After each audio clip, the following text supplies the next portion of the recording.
Baik, kita lanjut lagi ya guys. Lanjut lagi. Jadi tadi kan banyak teori ya. Nah ini deh. Jadi ada banyak banget nih teori ini ya.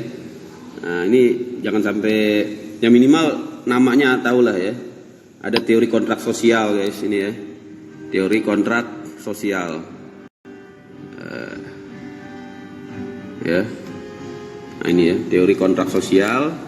Kemudian teori asuransi, teori kepentingan, teori daya pikul, dan teori bakti, dan teori daya beli ya. Retribusi ada undang-undang ya, undang-undang PDRD ya Sandi ya. Undang-undang PDRD. PDRD itu singkatannya pajak daerah dan retribusi daerah ya. Saya lupa nomornya ya, kalau salah undang-undang nomor 28 ya, 28 tahun 2008 kalau nggak salah ya. Undang-undang PDRD. Pajak daerah dan retribusi daerah. Nah ini sebelum kita melangkah ke undang-undang, kita harus tahu dulu teori-teori yang mendasari timbulnya undang-undang ya.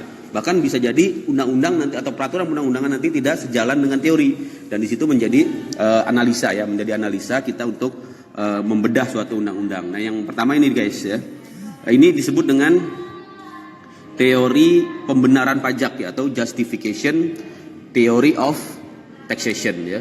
Teori pembenaran pajak ya. Jadi pajak itu benar kalau dia memenuhi 1, 2, 3, 4, 5, 6 ya. 6 teori ini ya. Kemudian yang paling penting juga ini ya, asas yuridis tadi ya, bahwa pajak itu harus berdasarkan undang-undang ya.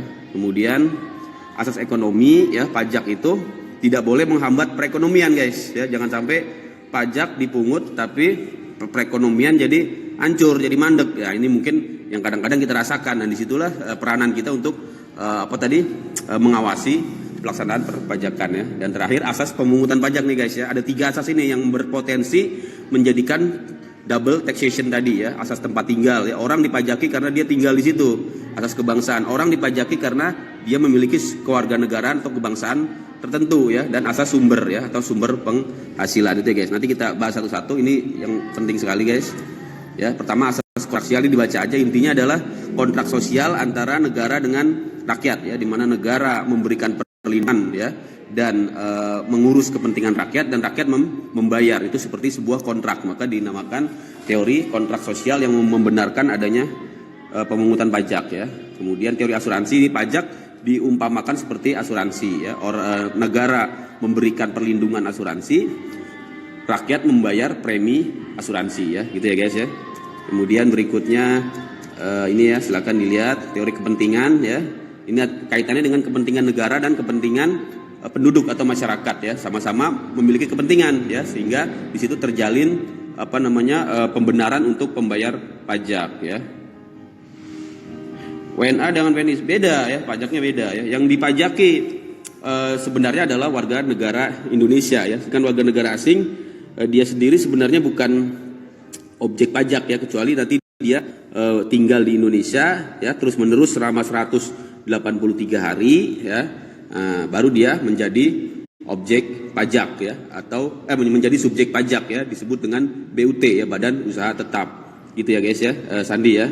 Jadi yang dipajaki di Indonesia ini kita memajaki warga negara Indonesia, tapi warga negara asing ya bisa juga dipajaki ya, bisa juga dipajaki walaupun dia belum punya NPWP ya.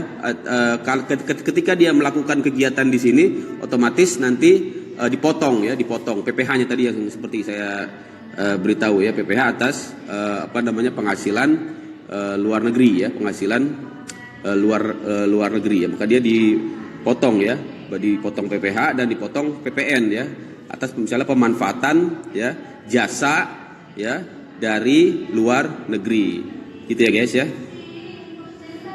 Oke. Next, jadi itu ya teori-teorinya guys ya. Jadi negara diberikan pajak, dan negara berkepentingan untuk memberikan perlindungan ya, gitu ya. Ini teori gaya pikul. Nah, teori gaya pikul ini guys, ini penting dan menjadi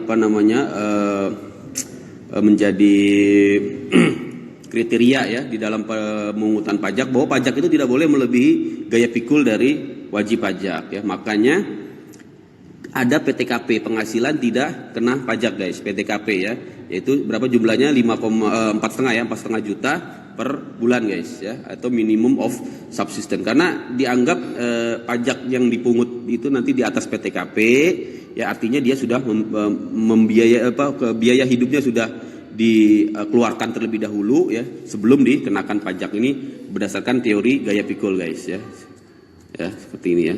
Teori gaya beli, nah ini agak beda. Teori gaya beli ini artinya negara ya memindahkan daya beli masyarakat ke negara, kemudian dibelanjakan untuk belanja negara, itu dikembalikan lagi ke negara. Jadi ini pembenarannya dengan teori gaya beli ya. Seperti itu ya guys ya. Ya silakan dibaca, ini banyak banget teorinya. Waktu kita terbatas ya. Teori bakti. Nah ini yang juga sangat penting guys, yaitu teori bakti ya. Bakti ini artinya kewajiban membayar pajak itu bukti ya, bukti bakti ya, bukti bakti ya. FKIP, PGSD. Oh, nyambung juga ya, karena pajak ini berguna untuk semua orang ya, Mbak Neti ya. Oke, gitu ya guys. Jadi ini bakti kita kepada negara ya gitu. Asas-asasnya ini ya guys tadi ya. Ini sudah kita bahas. Sekarang kita masuk ke asas-asas ya. Ini asas yuridis, asas ekonomi, dan asas terakhir asas pemungutan pajak. Ahli ini banyak banget guys ya. Yang paling penting ini ya, termasuk yang paling sering gunakan asnya Adam Smith ya, disebut dengan Four Canon of Tax Collection ya, Four Canon ya, canon. Oke ya. Asasnya ini ya, ECEC, Equality, Certainty, Efficiency, dan Convenience of Payment ya. Nanti kita jelaskan, ada slide-nya. Menurut Langen ya, ini juga hampir sama ya, daya pikul, manfaat, kesamaan, kesejahteraan, kemudian ya beban yang sekecil-kecilnya menurut Wagner ya, politik finansial, ekonomi, keadilan, administrasi, yuridis ya. Nah ini ya, Four Canon of Taxation. Jadi ada 4 ya, 4 kanon ya, kanon sama ya, bahasa Inggrisnya kanon juga, atau Four Maxim ya. Equality artinya persamaan, tidak boleh pajak tuh diskriminasi ya. Jadi lawannya equality apa? Diskriminasi ya guys ya. Kemudian certainty ya, certainty ini artinya kepastian, harus pasti ya, tidak boleh berdasarkan asumsi ya, tidak boleh berdasarkan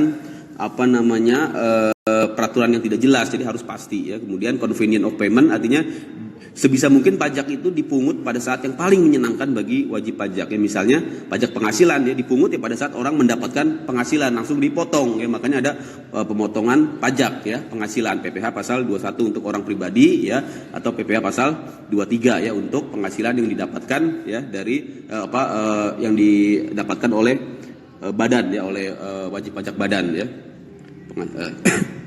Ngantuk. Oh iya. Bentar aja ya. Oke, next, convenient of payment, tadi udah ya, low cost of collection. Jadi tidak boleh pemungutan pajak itu sangat banyak menimbulkan high cost ya. Jadi pajak itu harus memperhatikan asas efisiensi atau asas ekonomi ya. Kayak itu ya guys, nanti dibaca aja. Saya kira itu ya. Yurisdiksi